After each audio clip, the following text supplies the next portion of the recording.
Good morning, everybody. Morning. Thank you for joining this morning on a Tuesday morning. I actually asked you to join me today because I was going to be at the manager's holiday party tomorrow, but I decided not to go to the holiday manager's party tomorrow based on the results of our holiday party last week. So we don't know where anyone catches COVID from, right? Because, you know, if we're out and about, we're out and about. But you know, we have 4 cases in our office. You know, the first one happened last week, right after the party. Realized that they were exposed the weekend before. And then yesterday I mentioned to you Carol and Anthony, and then Eric Troutman reached out to me last night and said, you could tell everybody, but I just tested positive as well. But he was also at a wedding this weekend as well. So, you know, again, you don't know where everybody catches it from. I know Anthony Rosamelia shared with me that when he got tested yesterday, the doctor told him, I guess the incubation time is like 2 to 5 days. So I think Sunday was the 5th day for anybody who was at the party. So if you were feeling sick by that time, by that day, then most likely, but now, you know, you're fine. So out of 40 of us, 36 of us turned out okay. It's weird how that happens, right? But it's just scary out there. A lot of stuff going on. Oh, there's Eric. Looks like Eric's in the office, but he's not. I just want to assure you that. Actually, nobody's in the office, so except for Deb. Deb Reagan came in and Laura. So me, Laura, and Deb is about the only people, and Phyllis was in yesterday. So I'm assuming it's going to be like that for the rest of the week, you know, until next week, so that everybody can make it through the holiday this weekend. But just a crazy time. There's Eric. There's Eric. Look, he's covering. He's being safe at home as well. So I figured I wouldn't give anybody's computer to Verona. what did he say? He didn't want to give anybody's computer a virus. Oh, yes. Thank you, Eric. We appreciate that. So I hope everybody feels well. You know, our poor Queen Carol, you know, she doesn't have the virus the worst. Well, I guess maybe she does. So I'll share with you what happened to her, just in case you want to reach out to her. And obviously she is fine with me sharing everything she told me over and over again. But I guess on Saturday, she got a fever. She was supposed to hold a party for some friends and she canceled it. And Sunday night, she got up during the middle of the night to use the ladies' room and she passed out. She fainted and hit her head. Yep. And so she has a severe black eye. And there was a lot of blood, and you know, her husband didn't hear her, but realized she wasn't in bed next to him. And when he realized that, he started calling for her, and she then woke up and told him to come get her. And so she did end up in the hospital. At that time, when she went to the hospital, they didn't know why she fainted. They didn't know anything. So they were doing tests on her, and that's when they realized that she had COVID. And so that's what it is. So she is still in the hospital. They did have her on oxygen overnight, and she's off oxygen now. You know, she's concerned about, you know, her eye because of, you know, the severity of her black eye from falling. So if anybody wanted to reach out to her, I just want to let you know what was going on. Everybody else, you know, that has tested positive is at home, you know, and obviously has some symptoms, you know, are uncomfortable, but nothing to that extent. So again, just wanted to share with you what was going on with our Queen Carol.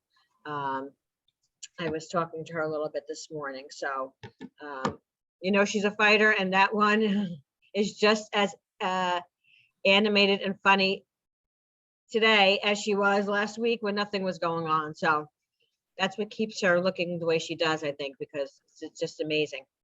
So anyway, welcome. It is the week of the holidays. Things have slowed down a little bit. I'm going to go over the market with you guys, just to give you a little idea of what's going on. So our holiday to-do list, hopefully most of your stuff is crossed off, but you have to remember the important things in life, especially right now. So we need to be present. We need to wrap someone in a hug, or maybe not with COVID, I guess. That's personal, up to you if you're willing to do that at this time. Send love, donate food, make peace, and be the light in someone else's life. So just a simple reminder of all the things we have that we need to be grateful for in our lives right now, right? We can always think about the things that we're not grateful for or things that are happening in our life, but we seldom are grateful for the things that we do have in our life. So just a reminder, especially at this time of the year, all the great things we have. So somebody is on the naughty list this year, okay? Oh my So, God, that is adorable. yes, yes. Santa is not coming to our house this year based on this little man. So yesterday, I made the mistake for once because he's not a beggar for food. We never fed him table food. He doesn't, ever beg. But I did put wrapped peanut butter smidgens. If everybody knows peanut butter smidgens, they're from Gertrude Hawks. They're my daughter's favorite. And so I put them under the tree along with some other chocolate gifts I had. And yesterday, Bo decided it was Christmas and he was going to eat all the chocolate under the tree. So my Is husband he came home. okay? He is fine. Yes, he's fine. Yes, I'm not okay, but he's okay. Okay, I had to make special meals for him last night. I had to rub his belly all night. Of course, the one time his stomach did get upset. It was on one of my white rugs. You know how it goes. Oh, So Bo's in a little bit of trouble, but but we still love him, but he is on the naughty list. So unfortunately, Bo's not going to see any presents from Santa this year. He got his presents yesterday. Give me that look. Yeah, that's his look like, I'm sorry. So some of the market activity that's gone on in the for our last year and things moving forward in the new year, I think, a lot of us are wondering what is going on in the new year. I speak to one of the writers for Star Ledger every once in a while. They give me a call to find out what's going on in the market. And she called me yesterday and she asked me what advice I would give to buyers and sellers in the new year. And, when she's asking me all these questions, she asked me a lot of questions during the time. And I have to sort of your brain doesn't function all the time when things are asked to you like this, right? Like she wants an answer. She's very, she's not warm and fuzzy. She's very to the point, can you give me this answer? Can you give it to me quick? So my answer for my advice for buyers and sellers for the next year, again, just off the top of my head, was sellers, everybody should put their house on the market, right? That's my advice for sellers, if they have somewhere to go only. And my advice for buyers would be that they align themselves with a real estate agent, that they stop running around thinking that they know more than we do about what's going on in the real estate market, and align themselves with someone, get the education up front, because unfortunately, when they're ready to purchase a house, when they find that house, they're not thinking logically anymore. So trying to explain to them the process and trying to explain to them what they need to do or where they need to come up, right? They're not listening like they used to. And even if they do listen to what we say, sometimes they don't really understand it. They're just yesing us to death to get to that point. They just want to get the offer in. So my advice to them would be to align themselves with a professional real estate agent, to be loyal to that agent, because that person is going to give them the best advice, walk them through the process, make sure that they, are getting the best help possible. And secondly, to make sure that they do a buyer's consultation ahead of time to understand truly where this market is. So that would be my advice to buyers moving forward. If I had the opportunity to talk to them all and discuss, what was going on in the market. So market activity. So the demand for housing in the United States has reached a fever pitch, a trend that opposes the norm of this time of year when the market cools as the winter months set in.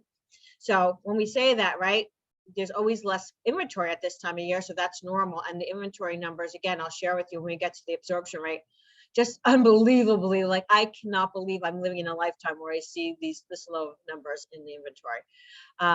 But the amount of buyers out there and the amount of offers we're getting in and the amount of activity is unprecedented for this time of year, right? For a week before Christmas, the amount of people that came through open houses this week, the homes that got multiple offers this week, the amount of offers they received, just unbelievable for this time of year. So So the Showing Times monthly index, again, I know not everybody uses Showing Time, but it is one of the best indicators of how many showings, how many showings are happening in the buyer's market, right? It's the best indicator that we have.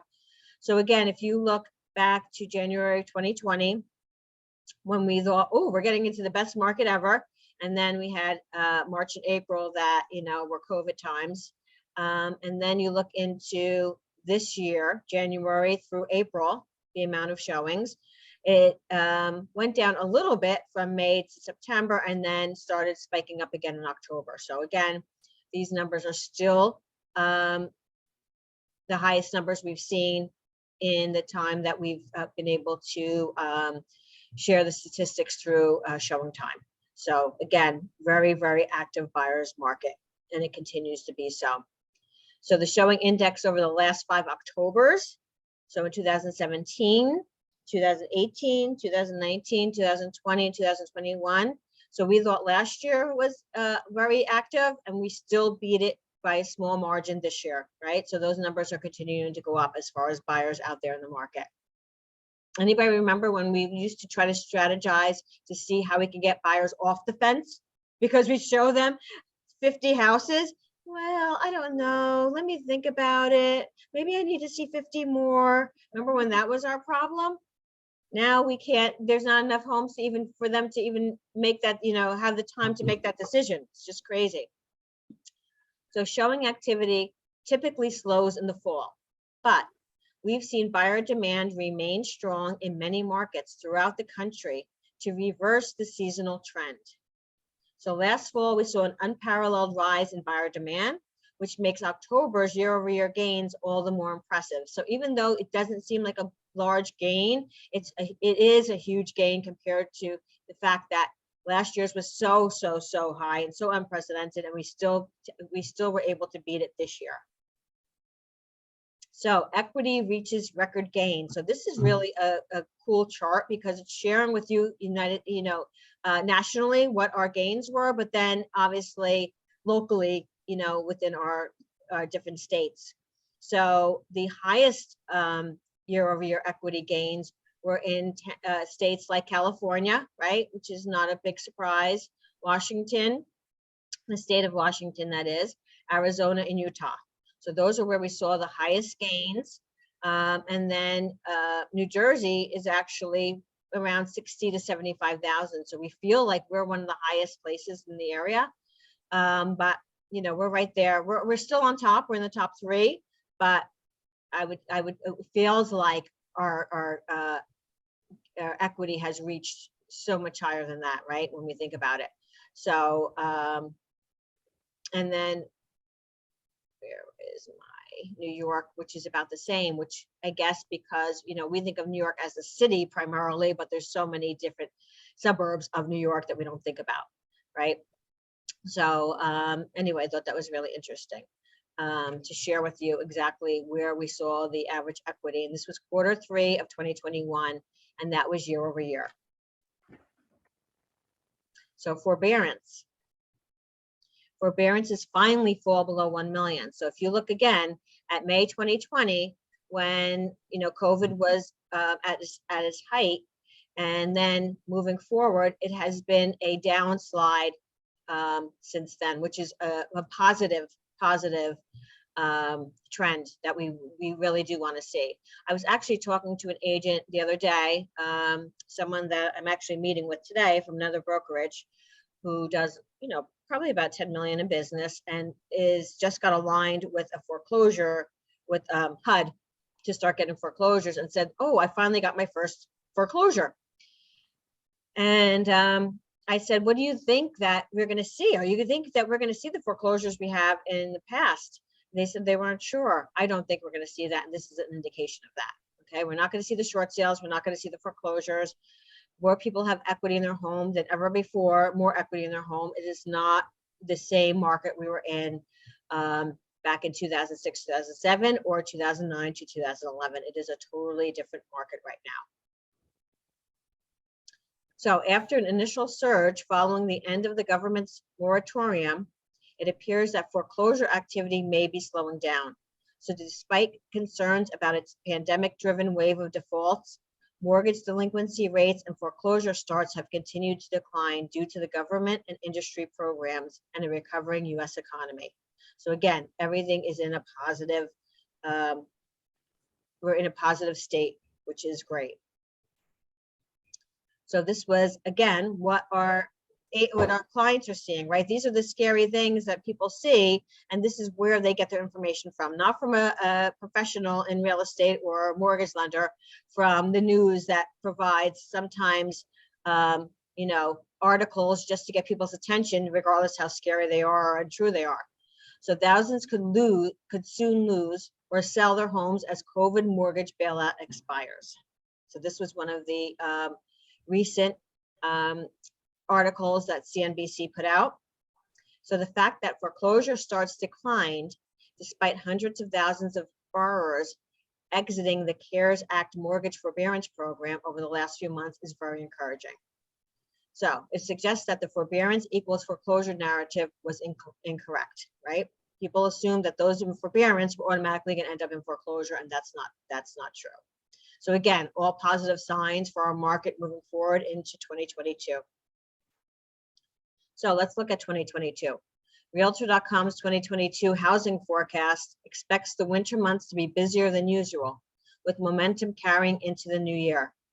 We also expect a growing number of homeowners to bring properties to market, taking some pressure off high prices and offering buyers more options, right? So that's something that we really, really need moving forward, correct? It's just the ability to have more homes on the market to be able to share with our buyers. So home price forecast for 2022. So again, this is a really great chart to share with your buyers. If you're able to have a buyer's consultation, do it via Zoom. If it's not, you know, if it's more convenient for you and your clients. That's the beauty of today's world, right? Everybody is familiar with Zoom or FaceTime or any other way that you can meet where you're not inconvenienced and they're not inconvenienced. They're not having to find a place for their children or, you know, whatever the case may be, coming home late at work, coming late from work at night and not being able to meet with you. You have an opportunity now to do all the same things you used to do in person via Zoom, except for show homes, obviously. So, and this is an average. So the average is 5.2, and then you can see what each person predicts for the future, and then they took an average of 5.2%. Okay, is where we're going to be for 2022. So anyone that you speak to who thinks the bubble's going to burst and the market's going to crash, this is for you to share with them that that's not true, right? And that it's only going to cost them more money the more they wait.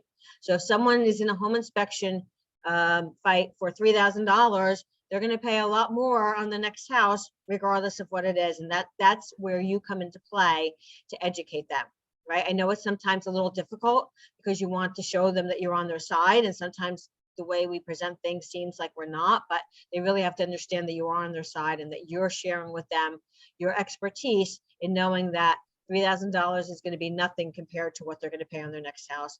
And this house that they're purchasing is now the new comp, right? So mortgage rates.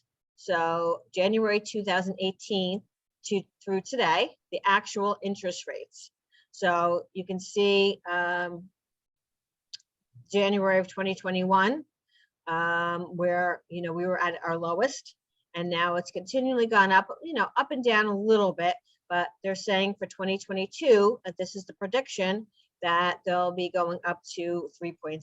So again, a great piece to share with your clients so they know what their potential mortgage payment can go to, right? Are they comfortable with where they are now? And are they still going to be comfortable in a few months if they don't find what they are looking for now, or if they're not willing to push the envelope a little bit and putting a little bit more out when they're offering, you know, putting an offer in on a house? You know, that's up to them. You know, there's always that one group of people or that one couple, right? So I was helping out an agent this weekend who got multiple offers. They ended up getting 9 offers on their property. And There was that one person who came in $10,000 below asking, knowing there was a multiple offer, knowing there was a highest and best, still came in $10,000 under, right? How do you guide that person? And I don't blame the agent. I believe the agent really tried to push that person to where they need to be, but they just have that mindset. Well, you know what? This is where we're comfortable. And so, you know, they were obviously number 9 out of 9 offers, but hopefully, you know, again, did that person get the opportunity to do a buyer's consultation with them? Do they understand, you know, where we are moving into the 2022 and what they may pay? You know, all of these things, you know, are important for us to relay to our clients. So, you know, I had a long talk with Joe. I had my one-on-one with Joe McDonald yesterday, and we were both in a little bit of a feisty mood. I don't know why. So we sort of banged heads a little bit. And 2 things that he brought up. One thing is, you know, you're supposed to be doing the best for your client at all times, especially when you're representing a seller. He does not believe that doing highest and best is doing the best for your client. He believes that is not giving your client the best opportunity to get the best price on their house.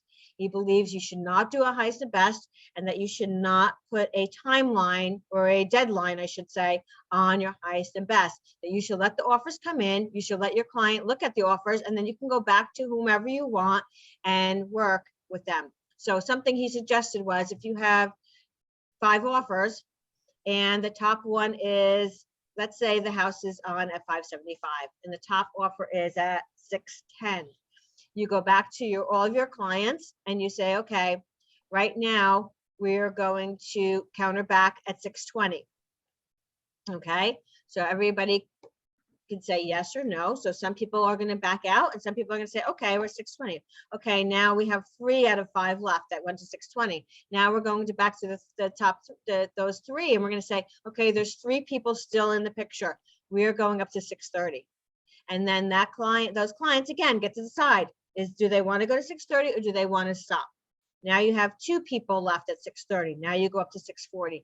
And he says, what you're doing in that case is the buyers now have the opportunity to go to where they're comfortable going, right? So now they know, oh, well, you know what? I backed out at 630. It wasn't for me. I didn't want to go that high. And the seller's still getting the opportunity to reach out to each client and get where they want to go. So I don't know. I'd love to devil's advocate in this market, Missy, the highest and best could be 675, and you still have an opportunity after you do a highest and best to counter. So that is the strategy that I feel has worked best for me. You know, call the highest and best because people are doing stupid, ridiculous things that you never even think they would do. And then you can always counter that. Highest and best doesn't necessarily mean it's over. No, absolutely. In fact, we did that this weekend on this property that I was referring to earlier that I helped out this agent. So what we did was there was 9 offers. The top 3 were pretty much neck and neck with price and with terms. Some had waived appraisal and some didn't. So we went back to all of them, those 3, right? Because those were the highest. And we said, this is the, you know, this is the number. This is what we actually didn't give them a number. We said, we have the top 3 that are neck and neck. Please, if you're willing to come up higher, let us know. If you're willing to waive something that you haven't, please let us know. And so that's how we moved forward. So we gave all 3 of those people a chance. And, you know, one came up higher than everybody else and one did what they, you know, the best, they put out their best foot.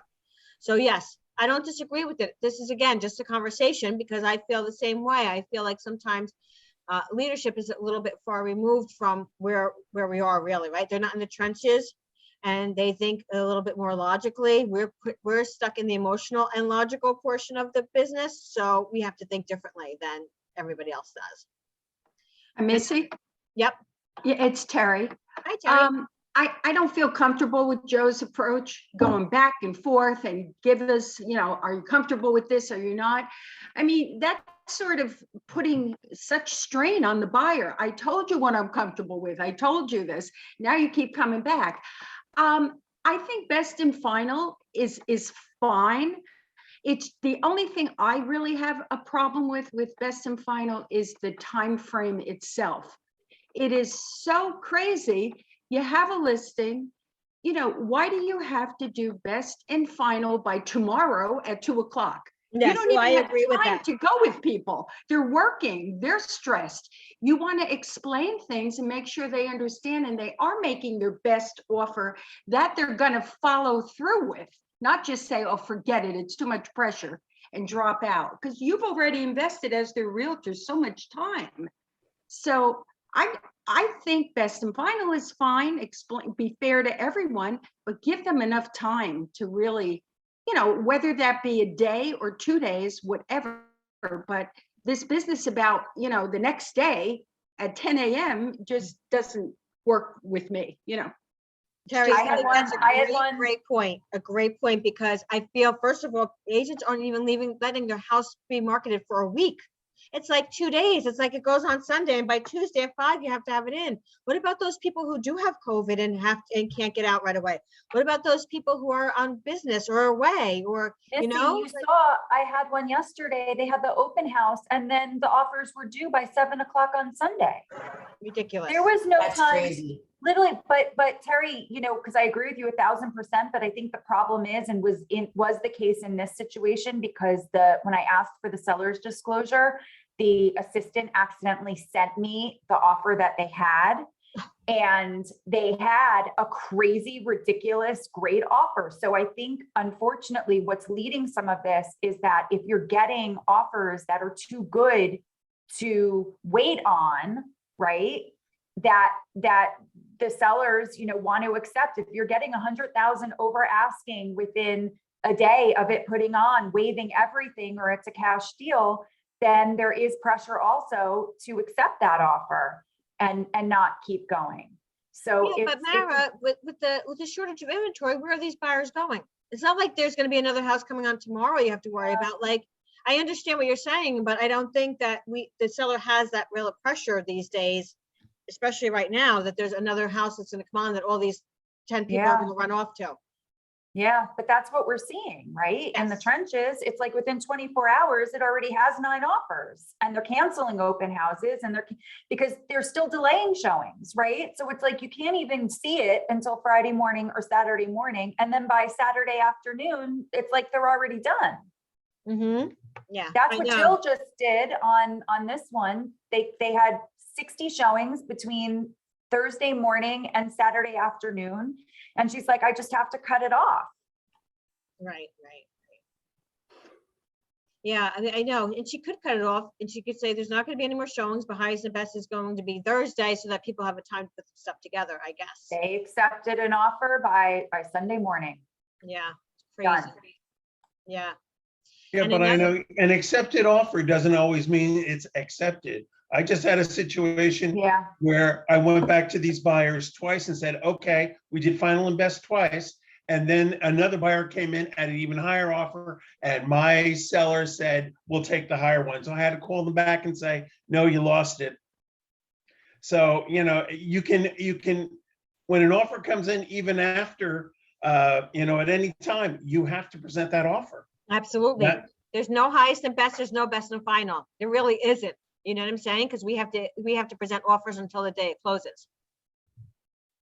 What about saying to the buyers that if you're your listing agent, tell them that we're working separately on every offer that we get? I don't know. I mean, You know, that's we're something you working- can do as well. I mean, I guess, Dennis, the conversation should be with your seller and how they Yeah. want to move forward, giving them How both they- options and then letting them decide. Yeah. Because every situation is different. And John, that actually happened this weekend too. So I'm talking about this agent I helped, 9 offers. So the one that came up highest, it turns out, we find out the next day after we accepted it, that the buyers never saw the property. That the Ooh. agent saw it, did a video and sent it. And so now the seller is freaking out that they never saw it, and they're not going to be home till next week, and they're in Texas. So ended up going to the next offer. Yeah. What also you're seeing is that really they're nitpicking inspection stuff, trying to get some of that money that they went up and up in the bidding war. They're trying to get that money back. Makes it difficult.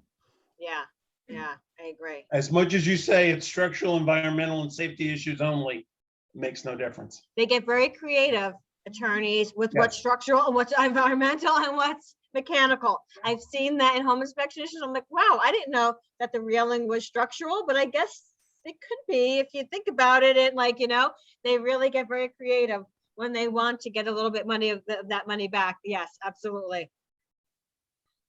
So a second thing me and Joe spoke about yesterday was he feels that once you accept an offer, if you're representing the seller, you accept an offer, that you should not, you should continue to do open houses and until the mortgage contingency and home inspection contingency are satisfied.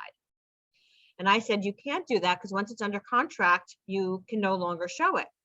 So he called our lawyer, our attorney, Mike Millar, our in-house attorney, and Mike said, no, you absolutely can still continue to show it. You can't accept an offer. You can have backup offers, but you can't accept an offer, but you cannot show it. I mean, you can still continue to show it. So we looked up the NCJR Code of Ethics, and it basically says, it's very vague, but it says once an offer is accepted, obviously you can still accept other offers. And if you want to continue showing and marketing the property, you should refer to your attorney. So I thought that was a little bit over the line. I think like if a buyer is committing to you, the seller needs to commit as well. So. But isn't that the difference in our MLS between under contract and under contract continue to show? Yes, yes. It would have to be, and I have seen some agents actually that they do continue to show it through those things as long as it's marked appropriately, but you have to tell everybody, and like that's a way to piss off your buyer. That's what I say. That's what I say. Now he feels it's a way to keep your buyer saying, you know what, they're going to move forward. Now they're not going to mess around because they know that you have backup offers potentially waiting. So that's a way to make sure that your seller is getting, the best deal with the buyer that they chose and that their buyer is going to move. Love you, Joe. Stay in your office. So I just thought those were interesting to share. I'd love to hear feedback from you guys, make it a little bit more collaborative when we're talking, but. I think Joe needs to do some open houses. I think that antagonizes the buyer. Me too. I felt the same way. I was very, very combative with that one. Also with best and For lack of a final, I word. feel like best and final also, why do you have to do that? Why can't you just do the back and forth with the ones that you want? I Yeah. find that best and final, a lot of times people drop out before they even place an offer when they're interested. Yes, some people will say, I don't want to get into a multiple offer situation. We did see that in the past, not so much now, because it's just the way the market is. Well, But yes, this we is did the see kind that. of market we're in. So I don't think, I just think you're acting almost disingenuous when you're supposed to be acting in good faith, trying to get Yes. the best person for your seller. And if one buyer doesn't get it or two or three drop out, that's always been the name of the game. A lot of times you accept an offer and something happens and the best offer leaves. So Yes, that's true. why you always have these backups.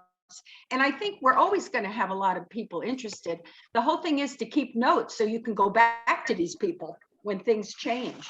That's just my thought. But And I think Joe truthfully, needs I to do think, some I open think it's a houses. bit sleazy Yeah. to continue to do that. I think it puts us in a really bad light. It doesn't make your And buyer I feel said good. that, well, I said also we have relationships with other agents and we want to keep those relationships because we're going to need them in the future when we're presenting an offer with a buyer, right? So we want our buyers to be treated the same way that we're treating someone else's buyers, right? That's how it should be. And not only that, with COVID, I mean, people don't want people in their houses. They want to do as few Yes, open good houses point, as good point. possible.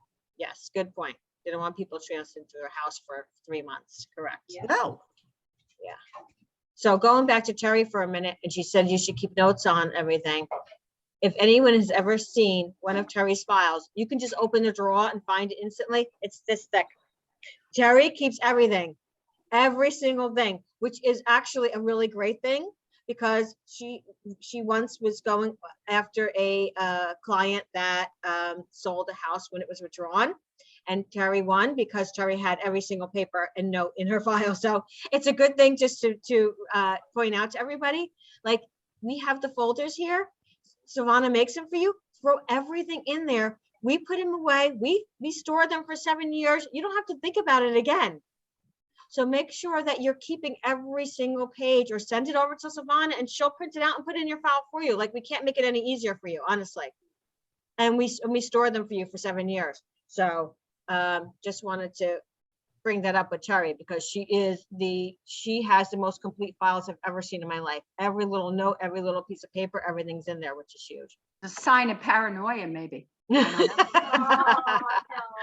I don't know. But you know what? It just helps me. If you're having like 15 people show your property, I can't keep track of everybody who said what. So I just like to jot things down, and it does help. It just helps me. I guess I need that extra reassurance, because I don't have a good memory, perhaps. Yeah, there you go. There you But go. it It's works. hard. It Everything works. becomes mishmashed after a while. Yeah. So, okay, let me finish these slides. So in addition, we see construction companies delivering more new homes next year, helping to alleviate the steep shortage of new supply. However, we also expect mortgage rate to rise, hitting 3.6% by the end of 2022, creating even more affordability challenges for first-time home buyers. Buyers looking at today's medium-priced home are already paying $165 more on their monthly mortgage than they did 1 year ago. So home sale forecast, in the amount of homes sold in millions. So 2022 next, well, in a whole is going to be around 6.5 million homes sold. So we want to make sure you guys are all part of that, right? And it was about the same average as 2020. So 2021, 2022. So the most recent home price expectation survey, a survey of over 100 economists, real estate experts, and investments, say that the potential growth in household wealth over the next 5 years, based solely on increased home equity, if you purchased a $350,000 home in January 2021, is going to be about $111,285. I don't know anywhere else you can put your money to create that type of wealth in 5 years. So again, a great slide. I know I've shared it before to share with your clients moving forward.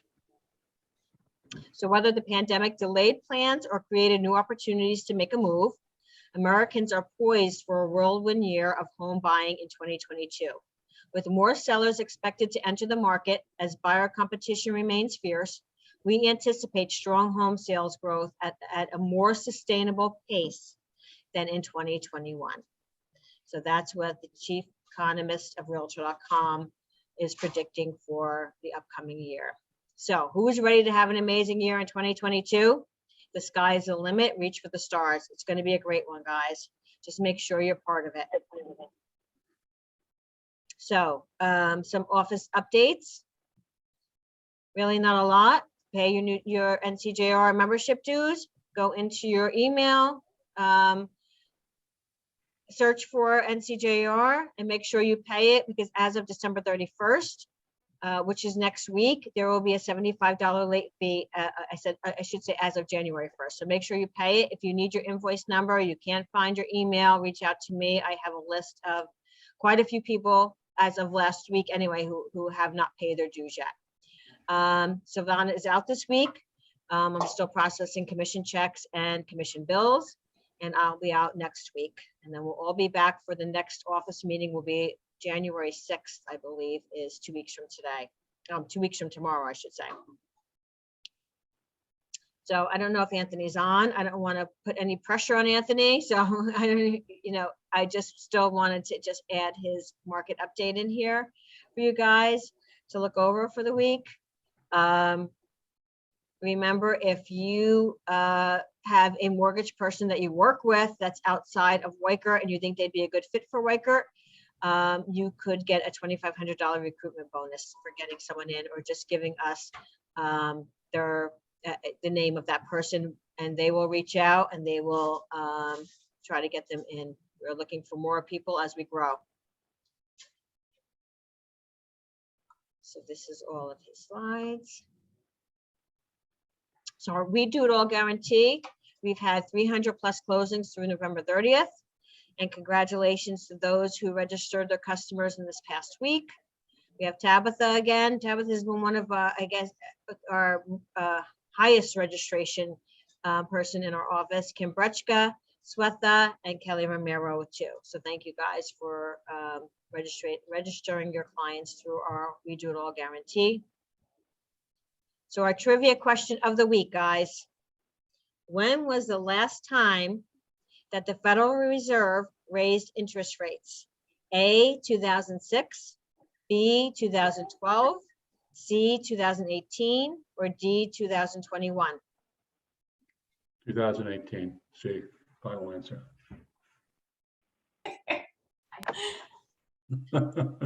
We love you, Dennis. That's all I have to say. Where's Lonnie? Where's Lana? I know she hasn't been feeling good this week. She just has a cold though. I just need to tell you that.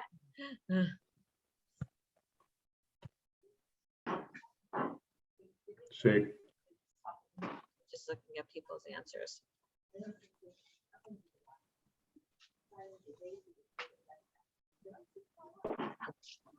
Okay, Dennis, tell us the right answer. C. It's C. Woohoo! The Christmas miracle. Dennis got the answer right. We love it. Well, I only remember it because the market tanked right after they did that, and then they went back. Ah, that's interesting. It's I don't interesting. remember any of that. I don't remember anything prior to 2020 when we shut down our office. I have no recollection of anything before that, crazily enough. So keep in mind that the Fed controls short-term rates directly. Long-term rates such as mortgages may rise or fall independently of Fed activity, though the Fed certainly influences long-term rates. So our weekly absorption rate, week over week. So Morris Plains, again, it's so funny. There's 7 homes on the market. Only 1 of them is a resale. 6 of them are the new construction that's going on in American Way. Parsippany down to 39. Has anybody ever seen, remember Parsippany? Look at that, what big of a town that is. I remember Parsippany being in the springtime, like 180, 190. And at this time, it'd still be in the hundreds. Hanover, 10, East Hanover, 10. Denville, 21. Ooh. Randolph is 20. I switched those two. It's 28 homes on the market, or I'm sorry, I switched where it should be 24. I couldn't believe we're at 24 homes on the market yesterday with Randolph. But I switched those numbers. Morris Township, 24, Boonton, 4. I mean, these numbers are so ridiculously low. Rockaway, 35, Montville, 17. Clifton, 72, and Elizabeth, 84. I mean, again, those don't seem like low numbers, but they're extremely low numbers. So right now, we are at literally the bottom of the barrel when it comes to homes on the market, bottom of the barrel. But yet, the buyers are out in droves. The buyers are still out there. And that's what's keeping this market so active. We don't have any new listings on the market this week. So if anybody has anything coming on or wants to share anything with anybody, please do. We'd love to hear what's upcoming or get some insight on something new that maybe we don't know about. Missy, I have one coming on January, the first week of January. It's in Sparta. It's a 55 and older community building. This one's actually going to be 2 bedrooms. I don't know the price yet, but it does have a patio, which a lot of them don't.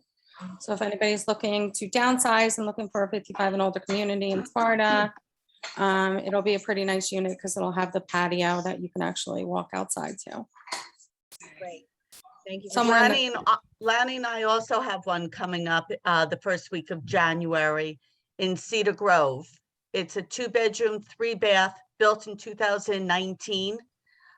So really, really nice. Truthfully, I don't know what the price is going to be. Lonnie just took it yesterday, and I forgot to but I ask. don't know if that's the true price now that you said that. But it's a great home. Yeah, and there's nothing on the market in that development. This is the only house that's, or the only unit that's 2-bedroom and that's in there. It's only like 2 years old, so. Yeah, really nice. So Yeah. you'll see it. I'm sure. No it'll idea what sell the price is quickly. gonna be. No idea. Somewhere in the fives, I believe. Yeah. Pick a Missy, price, I have guys, pick a price. Missy, I have one. Yes, okay. It's exclusive now, but it's hitting the market next week. I think maybe Monday or Tuesday. And it's in Woodridge, Bergen County. It's 2 bedrooms, 2 bathrooms with a finished basement, completely renovated, fenced in backyard, really close to the train station. And it's gonna be 400. Nice, very nice.